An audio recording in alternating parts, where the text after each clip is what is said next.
نحمده ونصلي على رسوله الكريم أما بعد فأعوذ بالله من الشيطان الرجيم بسم الله الرحمن الرحيم قال الله تبارك وتعالى وما تقدموا لأنفسكم من خير تجدوه عند الله صدق الله مولانا العظيم. د مختصرو سوالونو جوابونو وړاندې ستاسو د ټولو حاضرینو ناظرینو په خدمت کې السلام علیکم ورحمت الله وبرکاته. امید لرم چې دا تیر هفته به ستاسو ښه تېره شوي. الله تبارک وتعالی مو آینده عمر هم د خوشحالو او د الله تعالی د عبادت او د بندګۍ وګرځولی کا. دوستانو د خپل زوړ روټین مطابق ستاسو د تیر هفتې سوالونه به انشاءالله العزیز د هغې جوابونه هغه حل کېږي، اوس به بیانېږي. که تاسو کې هم چاته څه قسمه مشکل وي، څه قسمه پوښتنه وي، نو زمونږ نه د وټسپ په ذریعې سره خپل سوال او پوښتنه کولی شئ. زمونږ د وټسپ نمبر دی 0336 54 65 134 033 50 سلور 50 او نه 033 سلور 50 سلور شپږ 50 1 3 سلور. دغه زمونږ د وټسپ نمبر دی. دا پښتو کې لږ مونږ ته مشکل شي، اردو باندې هر چا زبان اورېدلی وي، لہذا که تاسو کې چاته څه قسمه مشکل وي نو مونږ خپل پوښتنې په دغه وټسپ نمبر باندې کولی شئ. مونږ په دې خپل پروګرام کې جناب مفتی صاحب محترم ته هر کله وایو ستړي مشئ، په خیر راغی، هر کله راشئ. جی الله درجې بلند کړه. ښه جی، دا د سوالاتو سلسله شروع کوو. ټیم مختصر دی، سوالونه ډېر دي. مفتی صاحب محترم زمونږ یو ورور عبدالرحمن د رحمان بابا د روډ نه هغه سلام را لیږي. د هغې سلام ته وعلیکم السلام. هغې وایي چې د ګوډو خرڅولو دا ماشومان چې کومې ګوډۍ الوځي، دا پتنګان وغیره، د دې خرڅول تجارت څنګه دی؟ دغه رنګ د سګرټو یا د نسوارو خرڅول څنګه دي؟ د دې ګټه جایز ده یا ناجایز ده؟ حلال ده حرام ده؟ نحمده ونصلي على رسوله الكريم اما بعد. عبدالرحمن اروره هر چې ګوډۍ دي نو د ګوډو خرڅول او د دې کاروبار کول دا ټیک نه دي، ځکه دا ګوډۍ چې څوک الوزوي او تاسو دا په پیسو باندې اخلي، یو خو دې کې د وخت زیات او بل چې کم دی د مال ضیاع او ضایع کول دي ورکې، بل دې کې ډېر نور مفسدات دي. سړی چې کم دی کوټو سرونو باندې ګوډۍ بیا الوزوي، د بل د کور د پردې خیال هم نه ساتي. دا ګوډۍ چې بیا کله کاټ شي خلک ورپسې منډې وي پردي فصلونو کې، فصلونه ورته خرابوي. نو دې وجې نه چې کم دی د ګوډو دا کاروبار دا ټیک نه دی، روا نه دی. پاتې شو نسوار او سګرټ خرڅول، نو هغه هم اگر که د دې زمانې د فتاوجاتو لیکلي دي چې د سګرټو خرڅول مباح دي او ګټه حلاله ده، خو لیکن احتیاط دا دی چې دې نه اجتناب وکړی شي، او ځکه دې کې د صحت هم چې کم دی خرابتیا ده، د صحت دپاره مضر شی دی. بلکې څوک چې دا خرڅي هم د سګرټو په ډبو باندې هم لیکلی وي چې دا صحت دپاره څه دی، مضر دی. او مونږ تاسو ته شریعت کې هم د خپل صحت د خیال ساتلو امر کړی شوی دی، حکم کړی شوی دی. نو په کوم څیز چې زمونږ ستاسو صحت خرابیږي داسې څیز خرڅول پکار نه دي، لہذا د دې نه اجتناب پکار دی. دې په ځای باندې بل کاروبار هغه چې کم دی کول پکار دي. او همدغه مثال د نسوارو هم دی، هغې کې هم چې کم دی د انسان د مال هم زیاده او د انسان صحت هم ورکې ضرر دی. نو په دې بنیاد باندې ښه دا ده چې د دې نه اجتناب وکړی شي، لہذا بل کاروبار کول پکار. خجی جزاک الله. مفتی صاحب محترم ډېره ښه خبره وکړه. د ګوډۍ باره کې دا ماشومان چې کوم الوځي نن سبا پکې لویه لکانه مبتلا دي، او په دې ملک کې ډېر کرت مونږ داسې هم واورېده هم وکته او خبر شو تېره چې دا کوم بانجه باندې دي دا ګوډۍ الوځي کیمیکل، او په دې ذریعې سره ډېر کسانو ته نقصان رسېدلی دی. بعضې دا ګوډۍ الوزولي په موټر سایکل باندې سواره تللي دي، هغې مری کټ شوې ده. نو بل مسلمان ته پکې ضرر هم دی او عبث کار دی، فضول دی، لغوه دی. او د عبثیاتو نه ځان ساتل بچ کول پکار دي، ځان ساتل او بچ کول پکار دي. او که سګرټ دی که نسوار دی خو یو عبث کار دی، یو نشه ده، دا هم زیات تاوان پکې د نفس د بدن هم دی، د صحت او د مال پکې هم دی، د آخرت پکې هم دی، فایده پکې څه شیز ده. نو د ګناه کار دی. زما خو خپل یو ذوق دا دی چې د ګناه په کار کې چا سره تعاون نی پکار.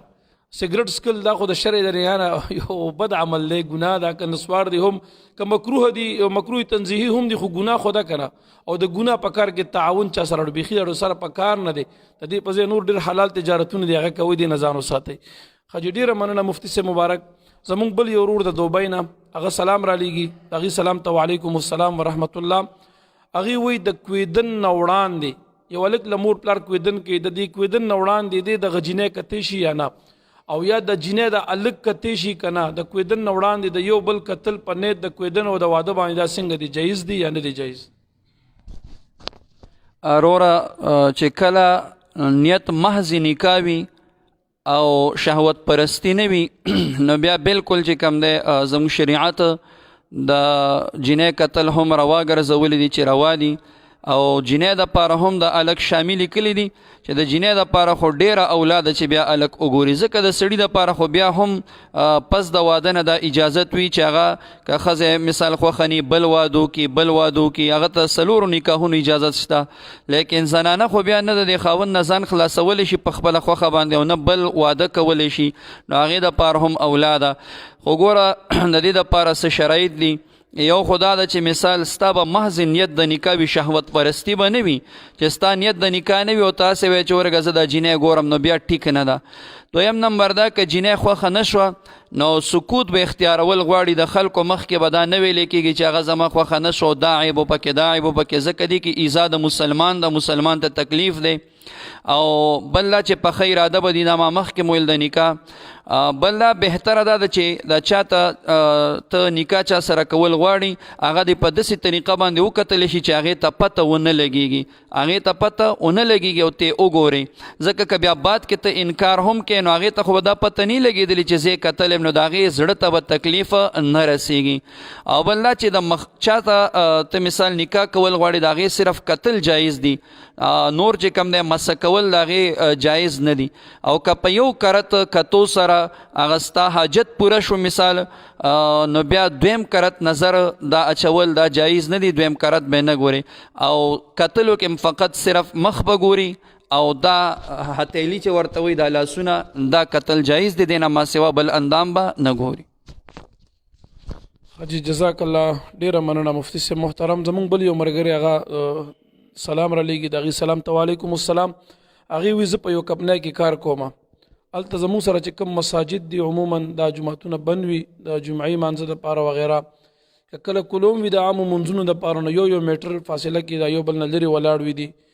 د یو بل نه لرې ودرېږي. دی وایي مونږ په دې کمپنۍ کې دننه د جمع مونځ کوو، مونږ چې کوم ملګری دی امام زمونږ دی هغه ګیرخریلی دی، مونږ هغه پسې تراویح یا د عام منځونه ورپسې کوو. نو آیا په دغه ملګري پسې د عام ملګري پسې زمونږ دا منځونه جایز دي که نه دي، ګیرخریلي پسې کېږي که نه کېږي؟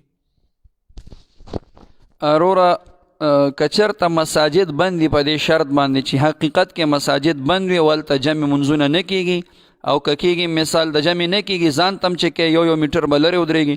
نو بیا په کمپنۍ کې دننه تاسو دپاره د جمع منځ کول جایز دي، کولی شئ، او په شرط د دې چې باشرعه سړی وي، شریعت ته درست سړی وي، هغه خپل امام جوړ کوي. او که یو سړی ګیرخریلی فاسقي نو هغه پسې یو وخت نیم خو مونځ صحیح ده کېږي، خو لیکن مستقل امام د هغه جوړول پکاره نه دي، ځان ته باشرع انسان بیا امام جوړ کوي. خدای جزاک الله. مفتی صاحب محترم دا ملګری دویمه پوښتنه دا کوي، وایي د سحر د اذان په ټیم باندې په دې روژه کې خوراک کول څنګه دي؟ دلته زموږ یو ملګری ویل ته اذان کېدو، وایي د دې ټیم کې خوراک کولو چې له اذان نه دی ختم شوی، نو دغه اذان سره روژه بیا کېږي، دغه خوراک سره روژه بیا کېږي که نه کېږي؟ وروره عموما اذان چې مولا کوي یا مسجد کې مؤذن اذان کوي، نو اذان اله کېږي چې کله ټیم داخل شي، د ټیم داخلېدو نه وروستو بیا مؤذن څه کوي؟ اذان کوي. او روژه د صبح صادق یعنی د سبا د مانځه د ټیم داخلېدو نه مخکې روژه بندول پکار دي. نو چې کله اذان شروع شو خو خامخا ټیم داخل شوی دی، یعنی د سبا ټیم داخل شوی دی او د مؤذن اذان وکړو او دې دوران کې ته لګیا خوراک کوي، نو بیا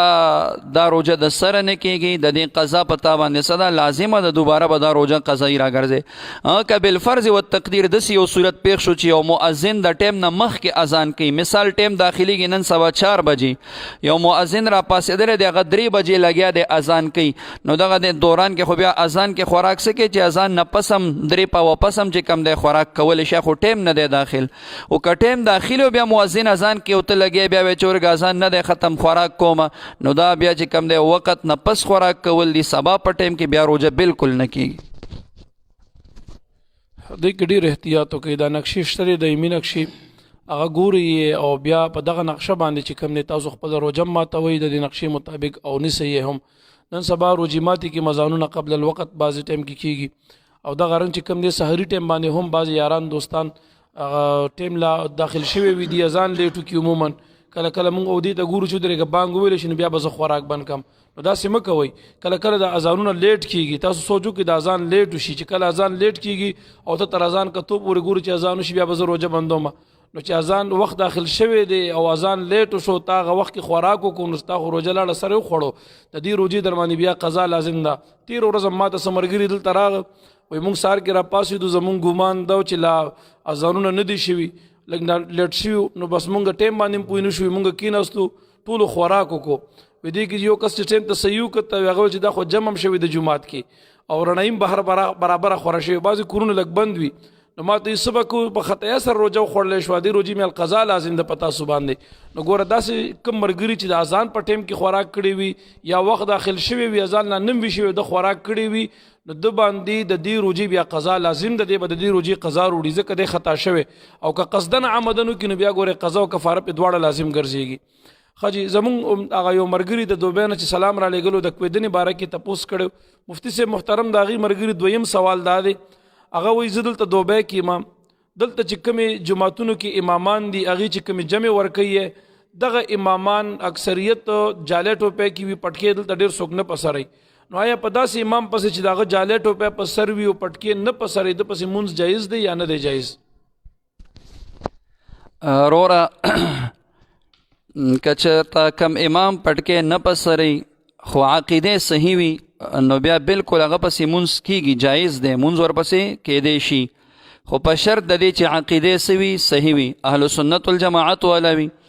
نو بیا ورپسې مونځ جایز دی خو په کار دا ده چې امام پټکې په سر کې ځکه د رسول الله صلی الله علیه وسلم مبارک سنت دی او نبی کریم علیه الصلاة والسلام مبارک به هم په پټکي کې مونځ کولو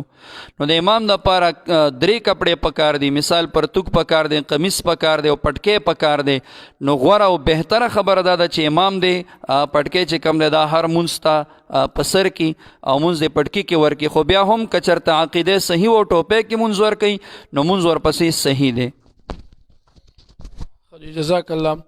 مفتی صاحب محترم زمونږ د یو ورور منصوري رحماني صاحب په کمنټس کې دا تپوس کړی چې امام به څنګه نیت تړي د امام او د مقتدي په نیت کې دا مطلب به دی چې د امام یا د مقتدي په نیت کې څه فرق شته که نشته دی د امام د نیت د تړلو دا مسله خو موږ مخکې 2 ځل تقریبا واضحه کړې ده خو بیا مختصرا جواب دی ته ورکوي وروره ما دا جواب مخکې مونږ کړی لکه څنګه چې شاه صاحب تاسو تو فرمایل د امام د مونځ د صحت دپاره یا د پسې چې کوم قوم مونځ کوي د هغوی د صحت دپاره د امام داسې نیت شرط نه دی چې د مقتدیانو نیت وکړي بس امام د خپل مونځ نیت کوو کو لکه څنګه چې مونږ تاسو د خپل مونځ نیت کوو ځان ته سړی چې د مونځ نیت کوي بالکل د مونځ هم صحیح کېږي او د قوم ورپسې هم مونځ کېږي صحیح کېږي او بهتره دا ده چې امام په زړه کې داسې نیت وکړي چې څومره خلک راځي او یعنی د تمامو هغه خلکو نیت وکړي چې څوک د پسې اقتدا کوي داسې یو نیت دی وکړي چې بس څوک هم ما پسې اقتدا کوي هغې د ما پسې اقتدا کوي نو داسې یو نیت د مونځ د بهترۍ دپاره دا چې کوم دی پکار دی نور د صحت د مونځ دپاره د امام دغسې نیت شرط نه دی بس انفرادي چې څوک مونځ کوي اکسې نیت کولی شي حاجی جزاک الله مفتی صاحب محترم زموږ یو ملګری د بنو نه هغه سلام را لیږي د هغې سلام ته وعلیکم السلام هغې دا تپوس کوي چې زه د یو دوایۍ د میډیسن په دکان کې دلته کار کوم په هغې کې مونږ پریکټس کوو بعضې خلک بیماران راشي هغې ته انجکشن لګول وي بعضې چاته ډریپ لګول وي دی وی بعضې د روجې په حالت کې راشي نو دوی ته زه دا ډریپ یا دا ستن چې د روجې په حالت کې لګوم په دې زه ګناهګارېږم یا نه ګناهګارېږم زه خو عموما ځان هم ساتم زه دغسې قسمه بیمارانو ته د روجې په حالت کې دی وي نه ډریپ لګوم نه ستن لګوم آیا دا ډریپ لګول یا ستن لګول د روجې په حالت کې بیمار ته زمونږ دپاره دا ګناه لري یا نه لري دویم ډیرو مرګرو زه د ټولو نمونه نشم اغستی خو تقریبا 5 یا 4 سوالونه نور هم مرګرو دې باره کې کړي دي چې په ډریپ لګولو یا پستنه لګولو باندې روژه ماتیږي که نه. د دې سوال جواب موږ مخکې ورکړی دی، بیا مختصرا د مفتي صاحب د خولې مبارکې واورئ. وروره انجکشن او ډریپ د دواړو باندې که انجکشن د غوښې وي که د رګ وي او ډریپ چې هر قسمه وي په دې روژه ماتیږي که نه ماتیږي. نو د دې عصر علما په دې کې اختلاف لري. یو جماعت د علماو مثال دیوبندي حضرات هغوی وایي چې په دې باندې روژه نه ماتیږي، او بریلوي حضرات هغوی وایي چې په دې باندې روژه ماتیږي. خو د دې عصر په دیوبندي حضراتو کې یو عالم دین دی چې د هغه نوم دی مفتی مختار الدین صاحب د کربوغې والا، هغه په دې باندې مستقل یو رساله لیکلې ده او هغې کې تحقیق کړی دی، ډېره ښې خبرې ورکې کړي دي. اول د هغه علما اقوال راغستې دي چې چا ویل چې په دې روژه نه ماتیږي، بیا د هغې اقوال راغستې چې څوک یې روژه پې ماتیږي او دلایل یې وله راغستې دي. آخر کې خپله منصفانه فیصله کوي او هغه دا وایي چې زما په نیز باندې په دې باندې چې کوم دی څه کېږي روژه ماتیږي. او غلام رسول سعیدي سیم هغه هم چې د شرح صحیح مسلم کې په دې باندې تحقیقي بحث کړی دی چې په روژه پستن باندې او په ډریپ باندې په دې باندې روژه څه کېږي دا ماتیږي. نو ګورې وروڼو اختلاف پکې راغی، چې اختلاف پکې راغی احتیاط پسې کې دی چې اجتناب وکړی شي په حالت د روژې کې د ستن او د ډریپ نه ځان وساتلی شي. نو دې کې څه دی احتیاط دی. که ته ستن ووهې مثال که تستن اونه وهې په روژه کې یا تا ته ضرورت تستن ووهې خو د دې روژې قضا راوړې نو تا ته پې څه تکلیف میلاو شو. که چېرته دغه روژه دې نی ماته شوي نو هغه چې کومه روژه دې قضا راوړه هغه به د الله تعالی نفلو کې حساب کړي، او که دا روژه دې ماته شوي وي نو قضا خو به دې راوړي که نه. او که ته قضا راونړې او دا روژه دې ماته شوي وي نو بیا به د قیامت په ورځ الله ته څه جواب ورکوي؟ بیا خو ستا روژه خوړلی شوې ده. نو احتیاط په دې کې دی چې حالت د روژې کې د ډریپ او د انجکشن د شیانو نه ځان وساتلی شي، دا بهترینه خبره. جزاک الله.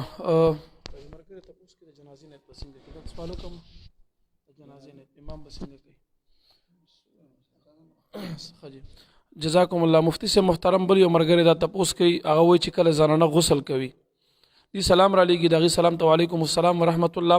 دی وایي چې کله یو زنانه غسل کوي نو دا زنانه به خپله کونسی د غسل په حالت کې دا به سپړي او کنه صرف د ویښتو د بیخونو ته اوبه ورسېږي، دا کافي دی کفایت کوي، کنه دا کونسی سپړل دا خامخا ضرور و لازم دی. وروره چې کله د زنانه د ویښتو بیخ ته اوبه رسېږي نو بیا په دغه صورت کې زنانه باندې د کونسو سپړل لازم نه دي، نه دي سپړي، بس د ویښتو بیخ ته دې اوبه ورسوي. دا مرګری کونسی پېژني یا نه د خپله اصطلاح کې چونډکه ورته ویلې وه، نو که دې کونسی نه پېژني زموږ دا پښتانه د پېښور ورته کونسی وایي او دی د چونډکه که ونه سپړي او مطلب دې حالت کې دی غسل کوي نو چې د ویښته بیخونو ته اوبه ورسي بیا صحیح ده. دا مرګری دویم تپوس دا کوي چې یو زنانه پریګننټ وي، یعنی یو زنانه امیدواره ده، د دې په ګېډه امید دی. دی وي ما یو دا مسله د یو عالم نه اورېدلې وه چې د دې 8 یا 9 میاشت وي نو دا به په دغه وخت کې روژه نه نیسي. که دا روژه نیسي نو دا وي ګناه ده. وي ما د یو عالم نه داسې اورېدلې وي، ولې په دې وخت کې د ماشوم ته وي خوراک بیا نه میلاویږي. نو دا مسله څنګه د مفتی صاحب محترم د زنانه چې پریګننټ وي صحتمنه وي 8 9 میاشت راشي نو دا به خامخا روژه خوري، کنه دا که روژه نیوي شي نیسي به، او کنه روژې د نیوو حاجت د خوراک ورته راغی بیا به خوري. وروره کومه زنانه چې حاملې فقهای کرام فرمایي که چېرته د دې روژې د وجې دې زنانه ته خپله څه نقصان یا بیماری خد شوي یا د روژې د وجې نه د حمل ته د نقصان رسېدو خوف او خطره وي نو په دغه صورت کې بیا چې کوم دی حاملې ته د روژې خوراک چې کوم دی اجازت شته دی دا بیا خوړی شي. او که چېرته نه خپله دې ته د نقصان خطره وه او د بیماری خطره ورته نه وه او نه معصوم ته چې کوم دی د نقصان رسېدو خطره وه نو بیا که د هر څو میاشتې په دغه صورت کې به حامله چې کوم دی روژه نیسي بیا به دې باندې روژه لازمه ده. حاجی جزاک الله. ډیرو مرګرو موږ ته سلامونه را لېږلي د کمنټس په ذریعې باندې هم په واتساپ باندې هم او پوښتنې کړي دي. دغه ټولو مرګرو ته سلام ته وعلیکم السلام ورحمت الله.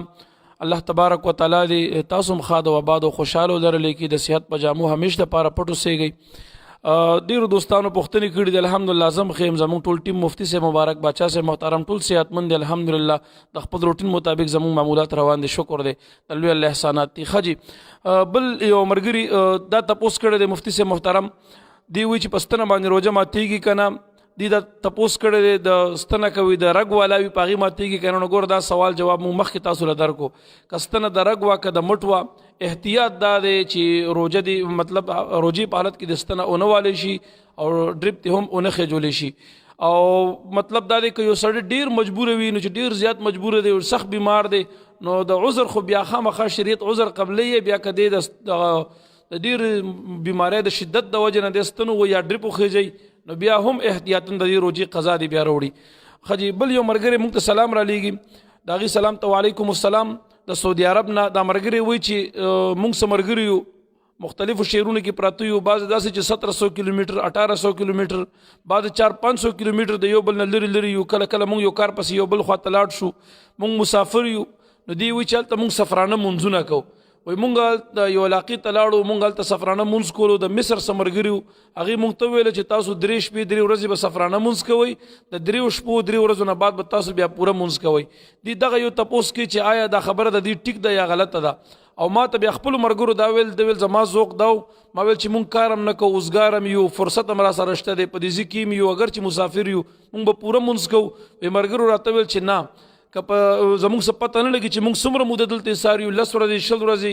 ما ته ملګرو ویل که یو سړی دی کې 2 کاله ایسار شي نو دی به سفرانه مونځ کوي د دې مسلې فقهي دا مسله دغسې ده خو لږ روشنۍ پې مفتي صاحب مبارک اچي لږ وضاحت د دې خبرې تاسو وورئ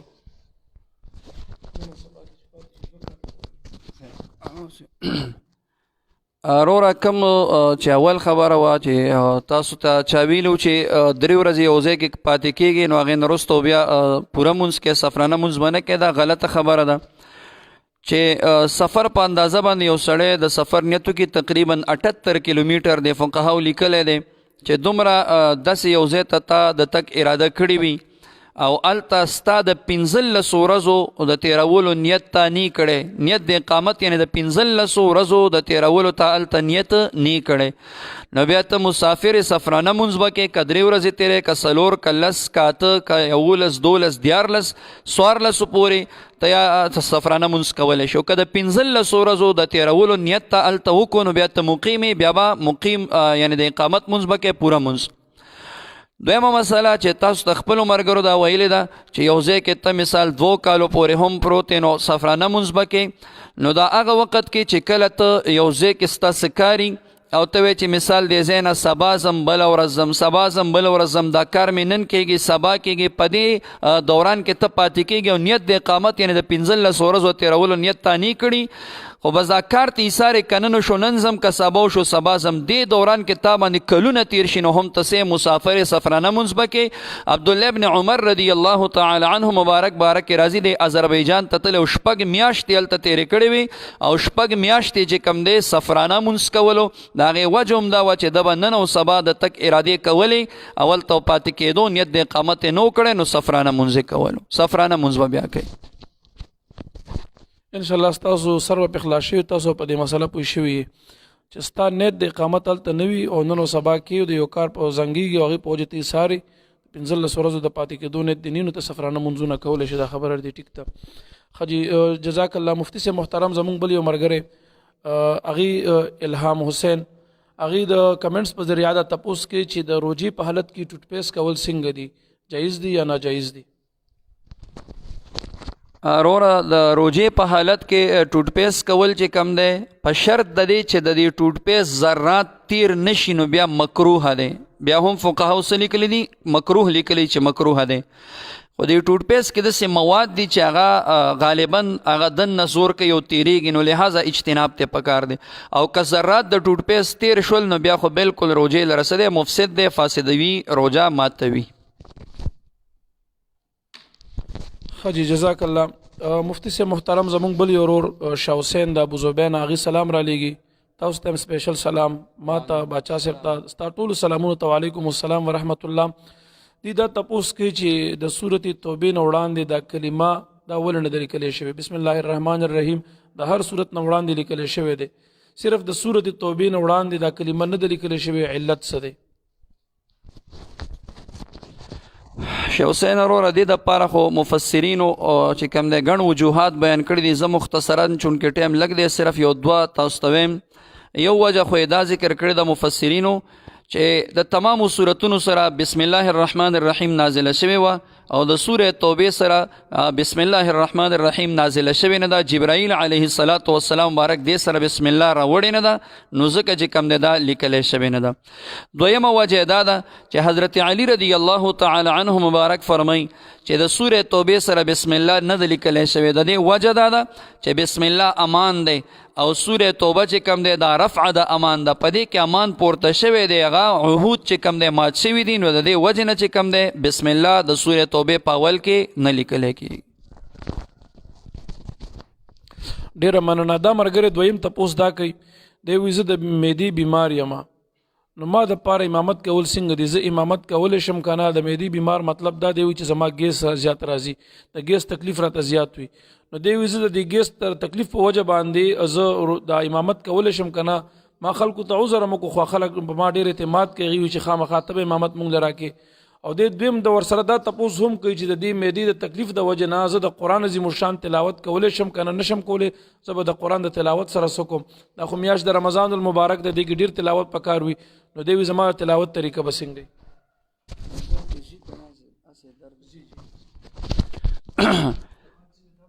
شوسین اروره کچرته تاسو چې کم تکلیف بیان کړی دی چې د معدې تکلیف دی درته د ګیس مسله ده، نو ګوره دې دوه صورت دي. یو خو دا ده چې مثال د معدې مسله ده، د ګیس مسله ده، خو هغه ګیس باندې ته کنټرول کولی شي، مثال باد خارجیږي نه، نو په دې صورت کې بیا چې کم د امامت جایز ده کولی شي او د قرآن تلاوت خاص هم کولی شي. او کچرته دا مسله داسې وي چې دا باد خارجیږي، مثال د مونځ په دوران کې مو په دې باندې کنټرول نشي کولی، تاسو کنټرول نشي کولی، نو بیا ته صاحب عذري کچرته په دې ټول ټایم کې تا ته دومره وخت هم نی میلو شوي، په یو مثال تا باندې داسې وخت راغلی چې د ټول مونځ ټایم په تا تیر شوي او دومره وخت تا ته نی میلو شوي چې په هغې کې ستا مثال دا ګیس ودرېدلی وي او ته پکې مونځ ادا کړی وي، نو بیا ته صاحب عذري. دې دوران کې چې کم دی بیا تا د پاره امامت جایز نه دی چې ته صاحب عذري د صحیح خلکو تا پسې بیا مونځ نه کېږي. د معذورینو کستا په مثل معذور وي، نو بیا د هغې تا پسې مونځ کېدی شي. پاتې شو د قرآن تلاوت، ته خپل مونځ عمدې حالت کې هم کولی شي، ځکه ته صاحب عذر شوې، نو د هر ټایم دپاره ته اودس کوه، او که مثال باد خارجیږي نو بیا هم چې کم دی ستا اودس په دې باندې نه ماتېږي، ستا چې کم دی مونځ پې باندې کېږي. که بل داسې ناقص د اودس درنه موجود شو، هغې سره به اودس ماتېږي. او د قرآن تلاوت هم اودس ورته کوه او د دې عذر سره هم چې کم دی کولی شي.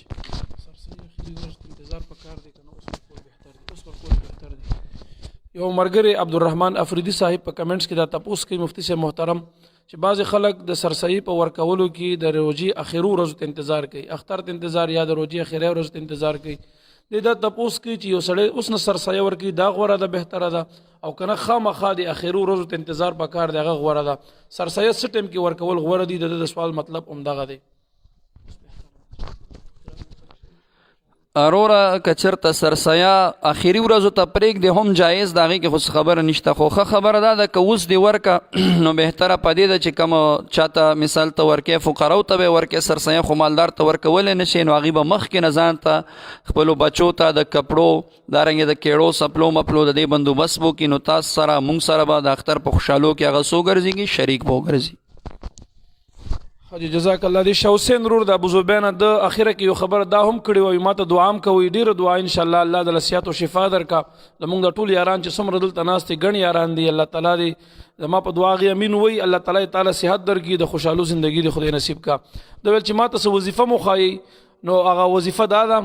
چې ته کوشش دا کوه د قرآن عظیم الشان کې چې کوم د شفا آیاتونه دي، د کومو آیاتونو کې چې د شفا تذکره او ذکر راځي، د شفا الفاظ راځي، لکه یو ذکر الله تعالی په قرآن عظیم الشان کې فرمایي اعوذ بالله من الشیطان الرجیم وننزل من القرآن ما هو شفاء ورحمة للمؤمنین. بل ځای کې داسې راځي واذا مرضت فهو یشفین. دغه شپږو یا اوه آیاتونه دي د شفا قرآن عظیم الشان کې. ته دغه آیاتونه ځان ته په یو کاغذ باندې ولیکه او اوبو کې واچوه، داس کا الله بدل صحت او شفا درکړي. یا دغه آیاتونه روزانه تللو ځان په دموا ان شاء الله العزیز الله تعالی بدل صحت او شفا در نصیب وګرځولې کی. حاجی کم یاران چې زمونږ دی پروګرام ته راغلي دي نوي، نو هغې نه یو درخواست دا کو، بلکې ټولو نه کوم چې چا دا بیان نه شیر کړی د الله د رضا دپاره، د صدقې جاریه په نیت باندې دا مو سره په دې کې تاسو خپل شرکتو کې دا بیان خامخا شیر کړئ د خپل آیډیانو نیم شیر کړئ د پیجونو نیم شیر کړئ د خپل چینلونو نیم شیر کړئ او خاص کر واړه او غټ ګروپونو ټولو کې شیر کړئ چې د دې د فایده عام شي عام او خاص ټولو ته خیر او فایده ورسیږي تاسو له الله تعالی په دې شیر کولو باندې اجر او ثواب درکې انما الاعمال بالنیات تاسو نیت داوی چې خلکو ته په فایده ورسیږي یو د معاشري اصلاح پیوشي زموږ د پاره صدقې جاریه شي نو تاسو له الله تعالی په دې شیر کولو باندې ډیر اجر او ثواب درکې خامخا ضرور به ضرور سستی پکې مکوئ تاخير مکوئ د خپل آیډیانو نیم شیر کړئ په ګروپونو کې هم شیر کړئ او د غرنګ چې کم دی په خپل پیجونو نه هم دا شیر کړئ الله دې در خیرونه درکې زموږ یو ورور اختر زمان مخلص صاحب د کرک نه سلامونه را لېږي په کمنټس کې داغي ټولو سلامونه تو علیکم السلام ورحمت الله وبرکاته ستاسو د عقیدت د پرزونی ستاسو د امینه دی الله قبول او منظور کړي الله مدواړه جهان خسته لره خجی مفتی سے محترم زموږ بل یو ورور اغه د تپوس کوي اغه سلام را لېږي داغي سلام تو علیکم السلام اغه وای چې یو ماشوم پیدا شي د سلويخ تورزو پوره کېدون وړاندې زنانا روزه نیوي یا نشي نیوي دي د پاره څه حکم دی هرورا کچرته زنانه معصوم پیدا شي او د هغې نه وروسته کومه وینه چې راځي هغه ودرېدلې وي پاکه شوي وي زنانه نو بیا په دې صورت کې دا به کتی شي چې د دې زنانه په روجې نیوو سره د زنانه ته کم نقصان یا تکلیف خو نه رسیږي یا د دې معصوم ته چې دا کم نوی معصوم پیدا شوی د دې په روجو نیوو باندې کوم نقصان او تکلیف خو ورته نه رسي که چېرته دې ته خپله یا د دې معصوم ته نقصان او تکلیف نه رسېدو نو بیا په دې صورت کې دغه زنانه به روجه نیسي او که چېرته دې د روجې د نیوو د وجې خپله دې ته کومه بیماري یا نقصان یا تکلیف رسېده یا د دې معصوم ته نقصان او تکلیف رسېده یعنی شودې ورته کمېده یا بل تکلیف ورته رسېده په دغه صورت کې بیا فقهاو دې ته روجه چې کم دی معاف کړې ده دې وخت کې د روجه وخوري بیا به بعد کې د روجې سره وړي قضایي به راوړي خجی جزاک الله زمون بل یو ورور اغي سلام را لېږي داغي سلام تو علیکم السلام اغي دا پوښتنه کوي چې یو سړی نه د شپې ګناه وشي په دې میاشت د رمضان المبارک کې دی هم دغه د ګناه یعنی د جنابت په حالت کې ود شي او بیا سحر دی را پاسېږي او د جنابت په حالت کې په د باندې ټیم د روزې داخل شي یعنی سبا په داخل شي د غسل نه کړي نو د روزه کیږي کنه کیږي او د ګناګار دی کنه د ګناګار ارورا یو خو چې کوم ګناه تا کړې ده د ګناه د وجې خو اسم ګناهګار او بیا په میاشت د رمضان المبارک کې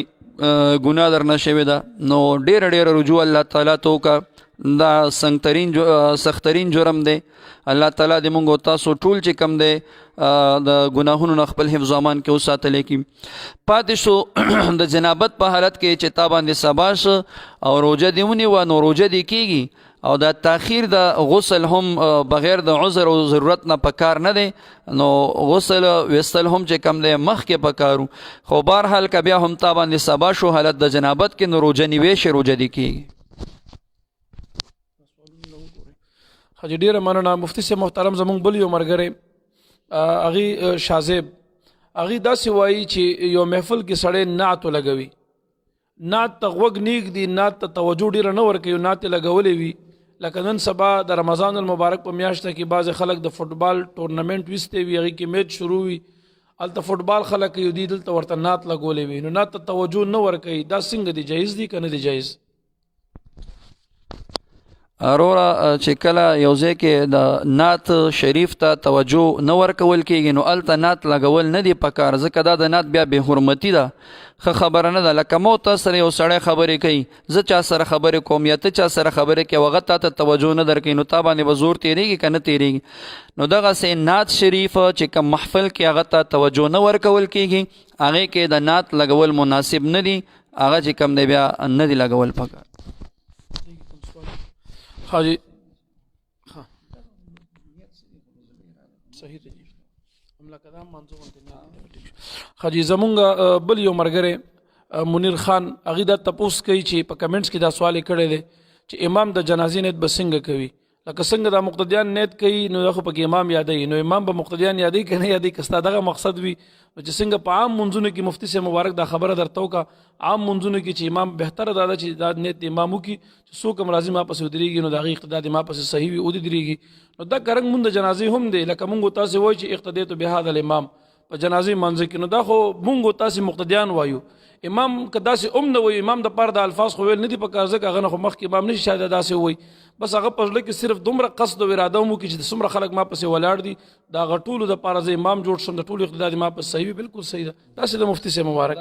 خاجي بل یو ملګری حمید خان په نوم باندې هغې دا تپوس کوي چې په موبایل کې سورت یاسین یا نور سورتونه ډاونلوډ کول دا څنګه دي؟ د دې اورېدل یا کتل کستا مراد دا وي چې صرف ډاونلوډ کم د آواز والا آډیو ویډیو هغې کتل څنګه دي؟ یا مطلب دا دی چې د قرآن عظیم الشان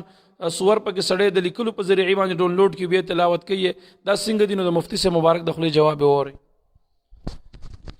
وروره که مثال څنګه چې تاسو ته شاه صاحب ویل که دا صورتونه ډاونلوډ کول یعنی دې لیکل ډاونلوډ کول دې دپاره چې ته تلاوت وکړي،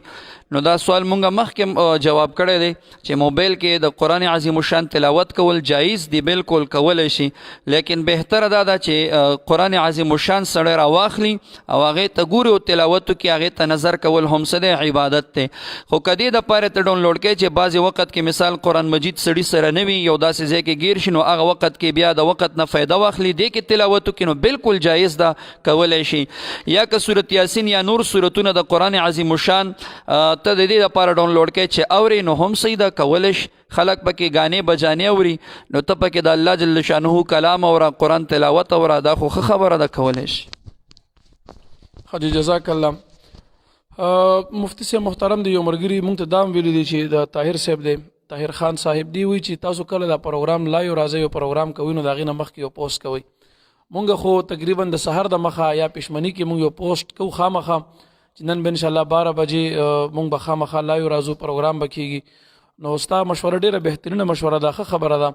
خو مونږ دا پوسټ د پروګرام د کولو نه داسې نیمه ګنټه یا 10 منټه مخکې نه کوو، بلکې 3-4 ګنټې یا 5 ګنټې یا کم زیات مخکې دا پوسټ مونږ کوو چې نن به انشاءالله مونږ لایو راځو. او د دې دیني جذبه چینل نه د دې پیج نه دا پوسټ کېږي، لہذا ستاسو خبره په سر سترګو بیا به کوشش دام کو چې ګنټه نیمه مخکې ته یو پوسټ به کوو انشاءالله ولې ستاسو زړه دپاره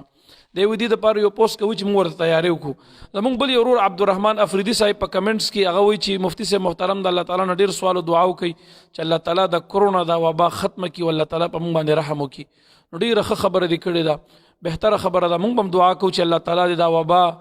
او دا بیماری دا مصیبت دا د الله تعالی د نومي مسلمان نه الله تعالی دا دفع کړي او الله تعالی د مسلمانانو ته د عافیت زندگی ورکړي. مونږ هم دعاګانې کوو، خو هر فرد له دا پکار دی، دا یو عذاب د خدای دی، الله ناراض دی، الله راضي کول غواړي. هر روجي ماتي په ټیم کې هر سړی د ښه په اخلاص باندې دعاګانې کوي، توبه استغفار وایي، الله ته رجوع کوي، بغیر د هغې نه ختمونه د قرآن کېږي، ښه په صدق دل سره توبه وباسئ، الله ته رجوع کوئ. جوماتونو کې مساجدو کې خپلو ائمو ته مو وایي، دا ماشومان بچي هم ځان سره روجي ماتي کې کښېنوئ، دې ته هم تاسو سوال الله ته وکئ. دا سپین سرې بوډاګانې ښځې دا خپل مشران دې ته هم دا درخواست کوئ، الله تعالی ته خپل زاری کوئ، منت کوئ چې الله دا د خپل قهر او د عذاب نه مونږ ساتلی کی. دا په امت مسلمه نه بلکې په تمام دنیا باندې د خدای یو عذاب نازل شوی دی او یو لوی مصیبت او یو لوی وبا راغلی ده. الله تعالی تر نوم مسلمان په خپل حفظ او امان کې وساتلی کی. الله تعالی د جلد از جلد دا وبا د مقدس مکه نه ورکه کی او که خامخاوین الله تعالی د په يهودو نصارو د اسلام په دشمنانو باندې الله تعالی دا وبا مسلط وګرځولې کی. خجی مفتی سے محترم زمون بل یو مرګره اغي دا تپوس کوي، اغي سلام را لګي، دغه سلام ته وعلیکم السلام ورحمت الله وبرکاتہ. اغي وای مونږ سره روجماتي کې د دوه مدرې مو روجماتي دي ته روجماتي په ټیم باندې یو هندو راشي مونږ سره کینی او مونږ سره روجماتي کې غیر مسلم دی هندو دی. نو آیا دې چې مونږ سره د روجماتي کوي په دې باندې خو مونږ نه ګناګاریږو یا زمونږ روجه کې څه فرق ور سره نه راځي کنه؟ اروره هر چې هندو دی خو روجه نیسی نه دا خو روجه نه وي او که ستاسو سره ستاسو روجې ماتې کې کینی او د لاسونه ظاهرا نجاست پې نه وي او تاسو سره خوراک کوي نو بالکل کولی شي در سره تاسو هغه باندې خوراک کولی شئ. بلکې د غیر مسلمو سره چې هغه مرتد نه وي نو د هغې سره خوش اخلاقی چې کوم دی پکار ده چې هغه د اسلام نه متاثره شي، ولیکن دا به ظاهري خوش اخلاقی ور سره کوي او د زړه محبت چې کوم دی او د زړه دوستی د دوی سره پکار نه ده، د زړه دوستی به ور سره نه کوي. نور خوراک مراک هم پې کولی شي، نفلي صدقې هم چې هغه وي نادار وي ورته ورکولی شي، نو که خوراک در سره کوي خیر. خدي جزاک الله. مفتی صاحب محترم زمونږ بل یو مرګری هغه دا وایي چې په تبلیغي پسې منځ کول څنګه دي؟ دی وایي زه د خپل تراوس ختم شروع کړی د دې کې د یو څو سپارو دپاره یو ملګری د تبلیغي دی زه هغه راولم او هغه دلته درومه د خپل ځان په یو څو سپارو ته نو آیا دې تبلیغیانو پسې مونځ کېږي که نه کېږي دې متعلق دی جواب غواړي. روره که چېرته تبلیغي داسې وي چې عقیده د جبریو نه وي نو بیا مونځ ورپسې کېږي کیدی شي، او که چېرته عقیده د جبریو وه نو بیا چې کوم دی هغه بد عقیده خلک دي بیا هغوی پسې مونځ نه کېږي، مونځ ورپسې نه دی پکار، او که عقیده صحیح وه د جبریو نه وه نو بیا چې کوم دی مونځ ورپسې کولی شي. ښه جی جزاک الله. مفتی صاحب محترم زمونږ بل یو ملګری سلام را لیږي د هغې سلام ته بیا وعلیکم السلام. هغې وایي د استخاري د مونځ صحیح طریقه راته لږه بیان کړي، د استخاري مونځ به څنګه کوو؟ وروره د استخارې د مونځ صحیح طریقه دا ده چې شپه وي او که ورځ وي او 2 رکعته نفل په نیت د استخارې باندې چې سړی ادا کړي، داسې نیت وکړي چې خداوند عظیمه زما د فلانې مسله یا د فلانې کار دی دې کې چې ما دپاره کوم خیر وي هغه ما ته را عطا که، په دغه نیت باندې سړی چې کوم دی 2 رکعته نفل وکړي او په نیت د استخارې بس د صحیح طریقه ده. بهتره ده د اول رکعت کې سوره کافرون قل یا ایها الکافرون وي او دویم کې سوره اخلاص یعنی قل هو الله احد وي، که دا نه هر صورت هم پکې ویلی شي. 2 رکعته مونځ به وکړي او د هغې نه وروستو دا دعا به ووایي. زه درته وایم کتابونو کې هم هغه چې د نماز کم کتابونه دي دا د استخارې دعا ورکې شته، که په یادو نه درځي نو ځان ته مخې ته ونیسه دا دعا پکې کولی شي. اللهم انی استخیرک بعلمک واستقدرک بقدرتک واسألک من فضلک العظیم فانک تقدر ولا اقدر وتعلم ولا اعلم وانت علام الغیوب. اللهم ان كنت تعلم ان هذا الامر خیر لی فی دینی ومعاشی وعاقبة امری وعاجله وآجله فاقدره لی ويسره لي ثم بارك لي فيه، وإن كنت تعلم أن هذا الأمر شر لي في ديني ومعاشي وعاقبة أمري وعاجله وآجله فاصرفه عني واصرفني عنه واقدر لي الخير حيث كان ثم أرضني به. دا دعا بوي او چې کله دا هذا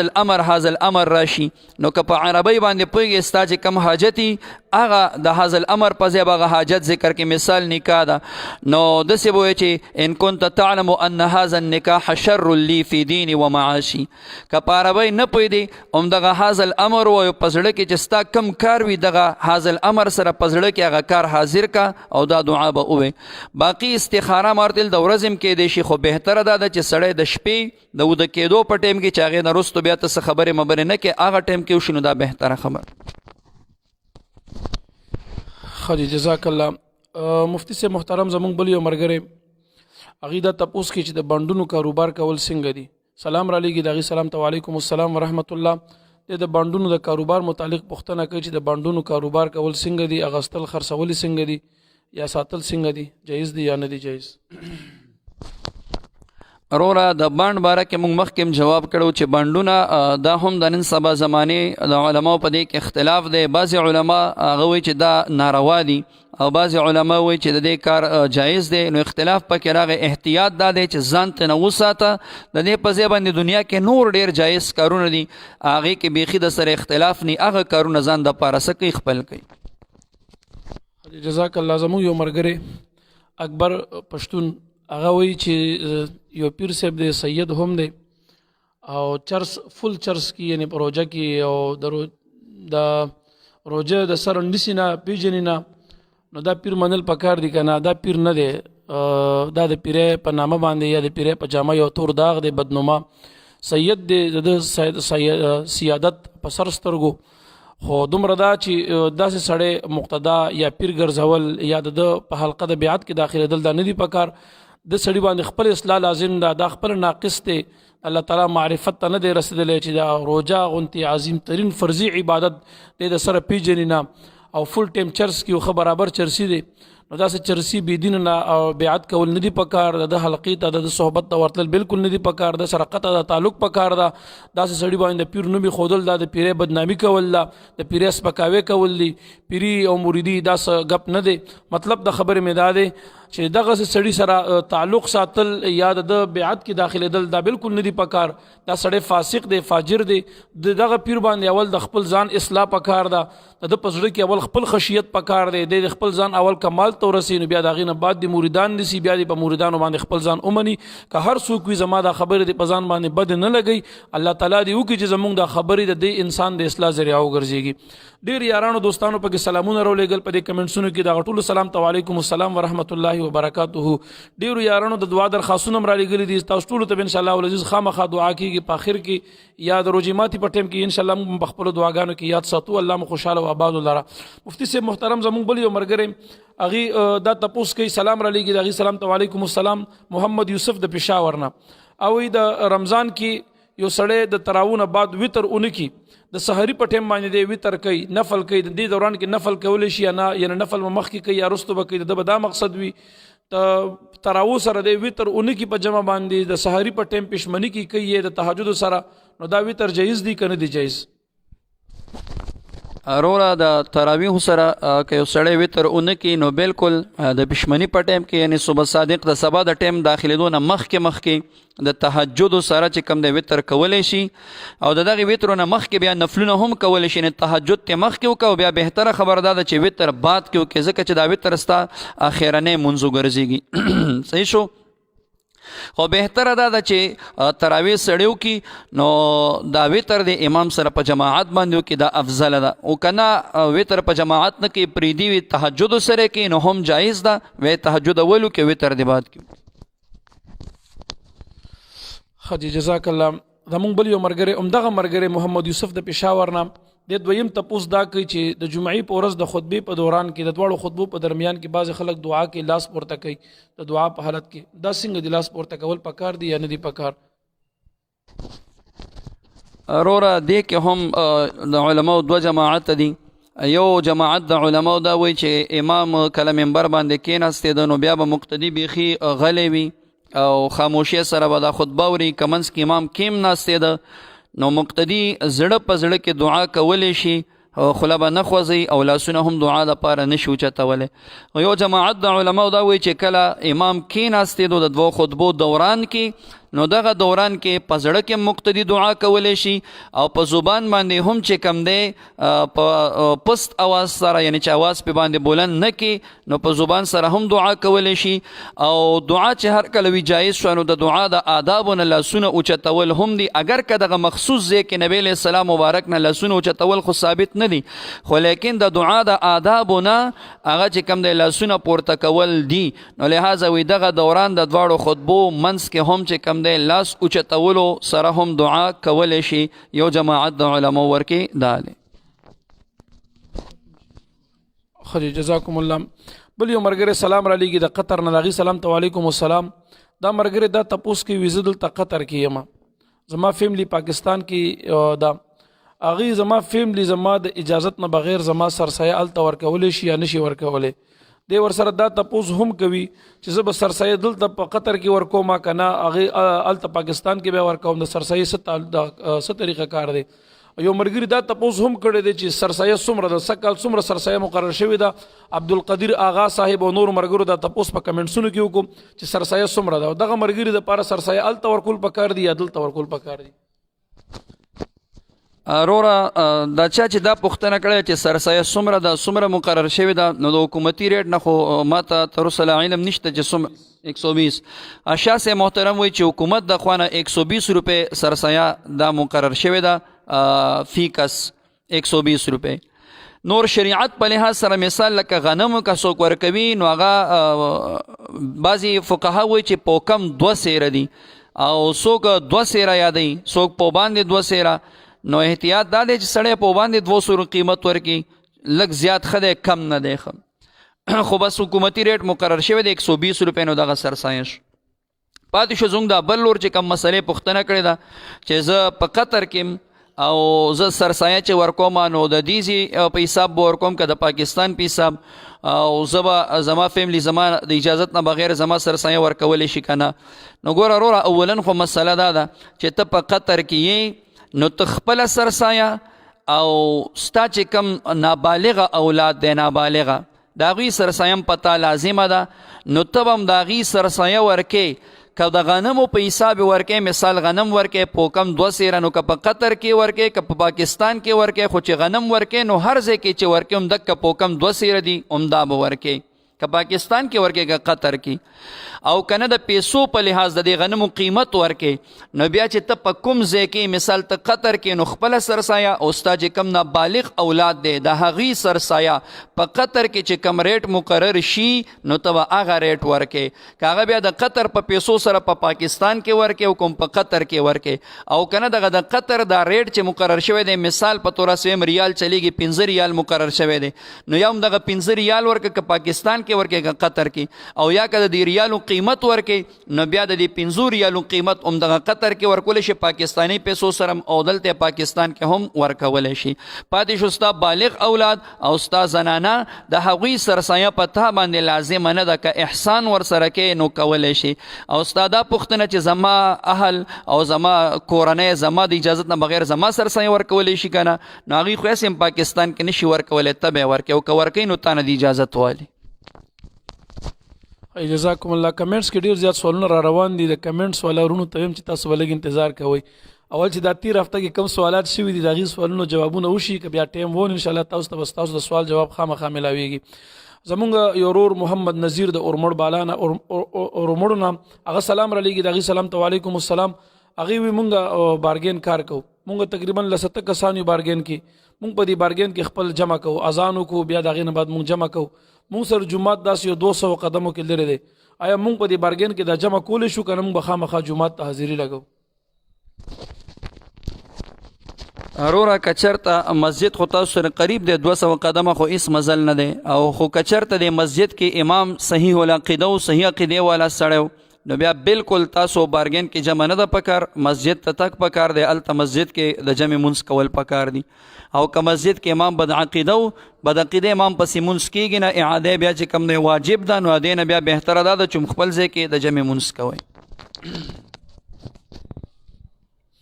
زمونږ یو ملګری د ملیشیا نه وسیم الله، هغې سلام را لیږي، د هغې سلام ته وعلیکم السلام. هغې وی دلته مونږ کاروبار کوو، په دې خپل ځای کې لګیا یو، څه کمپني وغیره به وي، او دی وی د دې کاروبار په ځای کې مونږ جمع کولی شو که نه، نو ګوره د دې جمع خبرې سوال جواب مخکې مفتي صاحب مبارک بار ورکړی دی، اوس بیا هم ورکو. او دویم دی دا تپوس کوي چې مفتي صاحب محترم دی وی یو سړی تراویح نه کوي، او دا تپوس په دې کمنټونو کې هم بعضې ملګرو کړی دی، وایي تراویح نه کوي او دی روژه نیسي، نو آیا د تراویح نه کولو باندې ګناهګاریږي یا نه ګناهګاریږي؟ او چې یو سړی تراویح نه کوي دی روژه نیسي، نو روژه کېږي که نه کېږي؟ اروره تراویح چې کوم دی دا سنت مؤکد دی، او په سنت مؤکد په ترک باندې ګناه د ګناه سړی ګناهګاریږي. بالکل چې تراویح نه کوې ته ګناهګار او ګناه درته میلاویږي. اما روژه ده نو روژه دې کېږي، روژه چې کوم دی بالکل ستا غاړه خلاصېږي، خو د تراویح په ترک سره ګناهګار یې. جزاک الله. زموږ یو ملګري تپوس کړی د سهار د اذان شروع وي دغه ټایم سړی اوبس کي خوراک کوي، د دې سوال جواب مخکې تیر شوی، تاسو دا بیان بیا مکمل وورئ، دې کې شته دی ابتدایي دوران کې موږ د دې سوال جواب کړی دی، انشاءالله تاسو به دا بیان وورئ، هغې کې شته دی ستاسو جواب. کمنټس کې چې کوم ملګري دا سوال را لیږلی د هغه جواب دغه شو. زموږ بل یو ملګری سلام را لیږي، د هغې سلام ته وعلیکم السلام. هغې وایي کله کله موږ نه د وتر یو رکات لاړ شي، یو رکات وتر رانه لاړ شي، نو دی بیا وایي موږ امام پسې راشو ودرېږو، امام سره یو رکات تللی دی، د 2 رکاته موږ د امام سره کو، نو زمونږ 2 رکعت وي، د امام هغه 3 رکعت جوړېږي، نو امام پکې 2 قنوت ولولي وتر واجبو کې، دی ویس دا 3 رکعت ځان نه کوم، نو آیا دی کې به دوباره بیا 2 قنوت لولم که نه، دا 3 رکعت به زه څنګه طریقې سره ادا کوم؟ اروره چې کله تا نه یو رکعت د وترو لاړو 2 رکعته د امام سره وکړه، نو تا چې امام سره 3 رکعت یعنې 2 رکعته ته امام سره کول، د امام 2 رکعت د امام 3 رکعت هغې چې کوم دی 2 قنوت ویله 3 رکعت کې، نو تا هم امام سره 2 قنوت وویله، نو تا نه چې 2 قنوت د امام سره ویله، تا 2 او 3 رکعت د امام سره وکړو، تا نه اولنی رکعت تلی دی، نو د وترو په اول رکعت کې خو څه نشته، 2 قنوت نشته، ته چې اوس پس د امام نه دا مونځ راګرځې، نو تا نه اولنی رکعت تلی اولنی رکعت راګرځي، او 2 او 3 رکعت ته امام سره کړی دی، نو تا په 3 رکعت کې قنوت ویلی دی، لہذا تا باندې دوباره 2 قنوت نشته. جزاک الله. زمونږ بل یو ملګری سلام را لیږي، د هغې سلام ته وعلیکم السلام. هغې وایي په جهري منځ کې خو به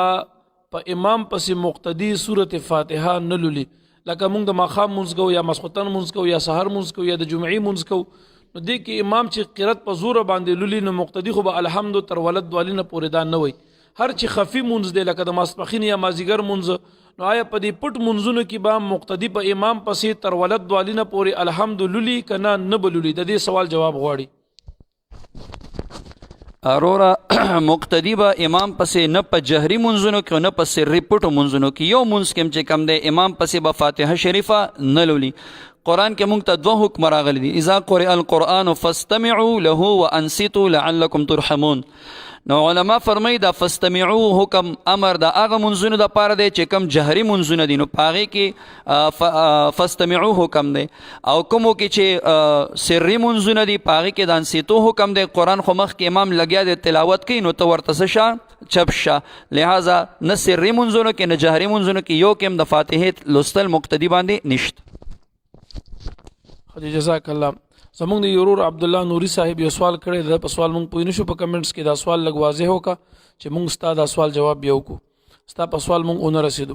زمونږ یورور بهاءالدین هغې سلام را لیږي، د هغې سلام ته وعلیکم السلام. دی د سوت افریقا نه، دی د پاسنو وغیره اوسیږي سوت افریقا کې. هغه وایي چې یو کس امام پسې ولاړ وي، د ده نه یو رکات تللی دی مسبوق دی، امام پسې ولاړ دی، د ده نه یو رکات امام سره قضا شوی دی. اوس چې امام سلام ګرځي نو دلته خو لا یو رکات مونځ پاتې دی او امام سلام ګرځولو دی، په غلطۍ کې د امام سره سلام وګرځئ. نو دې سره د مونځ مات شو که نه دی مات؟ ته ترایات چې دی به بیا پاسي دا یو رکات به د مونځ سره پوره کوي، مطلب زمکۍ به ورسره که نه دی به بیا د سر نه دوباره دا مونځ را ګرځئ. اروره چانه چې یو رکات دوه رکاته مونځ تلي وي درته مسبوق وي، دا مسبوق کچرته امام سلام واړولو او ده هم ورسره سلام یو طرف ته یا دواړو طرف ته واړولو، خو سهون یې واړولو په غلطۍ سره، او د دې سلام نه وروسته د داسې کار نه دی کړی چې په هغې سره مونځ ماتیږي، او ده ته رایاد شول چې ما خو مانه رکات دوه تلي دي، سلام امام سره هسې واړولو، نو دې دوران کې بالکل دی پاسیږي، خپله چې کوم مونځ ترې نه تېله شوی دی هغه مونځ دې وکړي او اخر کې دې څه وکړي سجده سهوه دې وکړي. او که چېرته د سلام نه وروسته د داسې کار وکړو چې په هغې باندې مونځ ماتېده، نو بیا خو د ده مونځ مات شو، بیا به د سره مونځ کوي. او که دا سلام امام سره سهون نو اړولی، ده ته ښه یاد و چې ما نه مونځ تیر شوی د قصدن عمدن اړولی، نو بیا هم مونځ دی فاسد دی. حاجی جزاک الله. مفتی سے محترم زمونږ بل یو ورور هغه سلام را لیږي، د هغې سلام ته وعلیکم السلام. هغه وایي زما ټولې مخې بندې دي او هېڅ یو کاروبار راته مخه نه راکوي. څوک راته وایي تا باندې جادو دی، څوک وایي دا دی، څوک وایي دا دی. دی وایي زه قرضدار یم ډېر یم، او یو وظیفه راته راکوي. نو څه چلو کو جي، زه وظیفه ورکم. یو خو ته وروره دا وکړه چې استغفار ډېر وایم. موږ بار بار دا وایو، حدیث مبارک کې د دې خواصو کې یو دام خاصیت ښودلی شوی دی چې دې سره الله تعالی من حیث ولا یحتسب روزي بنده ته ورکوي. داسې خوانه د رزق دروازې پرانځي چې ستا به خیال خاطر و ګمان کې مني. بل ته وګوره، ته به عموما ته یا ستا کور والا یا ستا لوی بچي وغیره سهار په ټیم خو خوب نه کوئ، سهار اذان نه بعد تر نور خاته دغه ټیم خوب مه کوئ. نبی علیه السلام فرمایي دغه ټیم رزق تقسیمیږي، دغه ټیم د رزق خبرې، دا مطلب دا دی چې تقسیم د رزق کیږي. دغه ټیم کې غفلت مه کوئ، دغه ټیم مراقبه کوئ، ذکر کوئ، تلاوت کوئ، د سهار په ټیم باندې خوب مه کوه. او بل وظیفه مې درته یاده کا چې ته استغفار ډیر وایه، استغفار نه کار واخله او مخې به د خدای پرانستې کی. او بل که تا باندې تنګدستي ده، سختی ده، د خدای تعالی امتحانات دي، ازمیښتونه دي، د خدای تعالی په کړو باندې صبر کوه، الله دې راضي شي. یو ورځ به داسې خدای راوستی کې انشاءالله چې دا هرې تیاري پسې رڼا راځي، هرې شپې پسې سبا راځي، هرې سختۍ پسې راحت راځي، خدای به در باندې سب فراخي انشاءالله راوستی کی. زمونږ بل یو ورور سلام را لیږي، د هغې سلام ته وعلیکم السلام ورحمت الله. مفتی صاحب محترم دی خو یو د روجې باره کې تپوس کړی چې پستنه باندې روژه ماتېږي که نه ماتېږي. نو او دا خو ته موږ بار بار وویل چې احتیاط دا دی چې پستنه روژه ماتېږي، د روجې په حالت کې ستن مه وهئ، ځکه په دې کې دا د دې دور ایجاد دی، د دې دور علما پکې اختلافات لري، بعضې وایي ماتېږي، بعضې وایي نه ماتېږي. بعضې نظر د علماء دیوبند دی، بعضې نظر د علماء بریل دی. علماء دیوبند کې بعضې علما داسې شته دی چې هغې په دې ډېر زور ورکوي چې روجې په حالت کې ستن مه لګوئ، دې سره روژه ماتېږي. نو لہذا تحقیق دغه دی، احتیاط دا دی، زمونږ خپل ذوق هم دا دی، زمونږ معلومات هم دا دي چې د دې روجې په حالت کې د ستن نه سړی ځان وساتي. دا ملګری دویم تپوس دا کوي، مفتی صاحب محترم دی وایي سرتور سر مونځ کول څنګه دي، او د دریم تپوس دا کوي چې د روجې په حالت کې مسواک یا ټوټ پیس استعمالول څنګه دي. اروره سرتور سر مونځ که د عاجزۍ د وجې وي نو بیا فقها وایي صحیح ده کولی شي، عاجزۍ د وجې مثال د شپې خدای تعالی ته سرتور سر ولاړې نو بیا صحیح ده عاجزي ده کولی شي او که نه د سستیا د وجې سرتور سر مونځ کوي نو بیا دا مکروه دی نه دی پکار پاتې شو مسواک بالکل په روژه کې چې کم دی د ماسپښین نه مخکې وروستو د ورځې په اول کې اخر کې د احنافو په نسبت باندې ټولو اوقاتو کې مسواک کول جایز دي او د ټوټ پیسټ جواب موږ مخکې هم وکړو د ټوټ پیسټ په که چېرته په شرط د دې چې دې ذرات تیر نشي نو بیا ټوټ پیسټ استعمال روژه کې بیا هم څه دی مکروه دی اجتناب ته پکار دی ځان ساتل پکار دي ځکه دې مواد داسې چې هغه دن نزور کوي تیریږي او که چېرته ذرات تیر شول نو بیا په بالکل روژه ماتیږي حاجی جزاک الله. سوالونه بعضې د کمنټس اکثریت پاتې شو یو سوال نیم بل پاتې دی عباد الله صاحب یو سوال کړی او هغې وایي چې یو مقتدي نه د ماسخوتن د جمع مونځ وشي دغه مقتدي بیا راشي هغه مونځو کې بیا امام سره تراویح کې په آخره کې دی وتر کوي نو دته وتر پاتې دي هلته امام تراویح کوي نو دی به اول وتر واجب ادا کوي که نه د امام سره به تراویح ختموي وتر به بیا ځان له کوي که نه د امام سره به دی وتر واجب وکړي د هغې نه بعد چې کومې تراویح پاتې دي د هغې قضا به بیا وروسته روړي ورپسې اروره کوم یو مقتدی نه چې د ماسخوتن مونځ د جمع وشي په رمضان شریف کې نو د لپاره حکم دا دی چې د راشي تراویح که لږې وي او که ټولې وي هغه د امام سره ادا کړي مثال ټولې کې امام سره راګیرې کې خو ډېره ښه ده او خو دې به اول چې کوم دی د ماسخوتن فرض وکړي بیا به د ماسخوتن سنت وکړي هغې نه وروستو امام سره به تراویحو کې شریک شي چې هر څومره تراویح امام سره راګیرې کې هغه به وکړي او بیا د وتر هم د امام سره په جمع باندې وکړي د وترو نه وروستو چې کومې تراویح ترې نه پاتې شوي دي هغه د بعد کې ځان ته وکړي همدا عالمګیریم لیکلی دي چې اول به د امام سره وتر کې ته امام سره ټول مونځ په جمع باندې وکړه تا نه چې کومې تراویح پاتې شوي دي هغه بیا ځان له کېده تراویح د دې بعضې مرګرو سوالونه پاتې شو ټیم د جمع پوره شوی دی زه به دې ته ډېر معذرت وکړم زموږ د یو ورور عبدالله نوري صاحب وایي چې په روجي حالت کې عا کول که ستا مراد د عا نه اسویلي ویستل وي یا د دې نه ارګمي اچولي دی وي دا څنګه د روجې په حالت کې نو دې سره روژه نه خرابېږي په عا کولو باندې یا ارګمي اچولو باندې خو بې اختیار هم راځي دې سره روژه نه ماتېږي کم مرګري چې د اختر باره کې د اختر د رکات باره کې تپوس کړی نو اختر ته ورځې ډېر دي هلته ټیم زموږ پوره شو انشاءالله د دې سوال جواب د واجب و تعریف وغیره د نورو مرګرو چې کومې پوښتنې کړي د هغې جوابات به انشاءالله العزیز د را روان درس کې به ابتدا کې به انشاءالله موږ ستاسو سوالونه حل کوو کم مرګرو چې د ټوټ پیسټ باره کې بار بار پوښتنه وکړو نو زه هغې ته دا وایم چې ټوټ پیسټ خامخا کولی شئ خو د روجي حالت کې مه کوئ ماسخوتن چې تراویح دیو کې فارغې شوي اوده کېدي هغه ټایم یې وکړه سهار د پېشمنۍ وکړو پېشمنۍ نه فارغ شوي د سهار له داخل شوی نه دی د اذان نه وړاندې راشي ټوټ پیسټ وکړه خوله پاکه کړه بیا د ورځې عام اوقاتو کې ته روژه کې مسواک استعمالولی شي مسواک استعمال څه منع نه دی بلکې اجر او ثواب او فضیلت ډېر دی دغه رنګ د روژې په حالت کې رانجه اچولی شي د روژې په حالت کې تاسو عطر خوشبويي وغیره لګولی شي د روژې په حالت کې سر غوړولی شي په سر وغیره باندې یا په ګیره باندې تیل لګولی شي دې کې هېڅ قسمه ګناه وغیره نشته دی تاسو کې به د ډېرو یارانو سوالونه پاتې شوي وي هغې د خفه کېږي نه انشاءالله العزیز د را روان درس کې به موږ ړومبې ستاسو سوالونه حل کوو بیا به د نورو مرګلو سوالونه حل کوو که تاسو کې چاته څه قسمه اشکال وي څه قسمه پوښتنه وي د فقهي څه مسلې تپوس کول وي زموږ د وټساپ نمبر ځان سره یاد وساتئ 0336 54 65 134 د مرګري کمنټس کې لیکلي دی 135 لیکلي دی غلط لیکلي دی 0336 54 65 134 دا زموږ د واتساپ نمبر دی په دې نمبر تاسو موږ ته خپل سوالونه را لېږلی شئ انشاءالله د را روان درس د اتوار په ورځ باندې د 12 بجو نه داسې لایو پروګرام کې به موږ تاسو د سوال جواب درکو که چا دا پروګرام نه شیر کړی هغې خامخا د صدقې جاریې په نیت باندې د ثواب په نیت دا پروګرام شیر کړي کېدای شي دا مسایل څوک اوري د چا په زندګي بدله شي څوک په یو مسله عمل وکړي هغه ته الله تعالی څومره اجر ورکوي دی کې زموږ استاد خپل د ثواب حصه وي الله تبارک وتعالی دې زموږ استاد دا سای قبول کړي الله دې دا د معاشري د اصلاح ذریعه وګرځولي کړي الله دې د خپل رضامندۍ ذریعه وګرځولي کړي وما علی الا البلاغ المبین واخر دعوانا ان الحمد لله رب العالمین السلام علیکم ورحمۃ اللہ وبرکاتہ.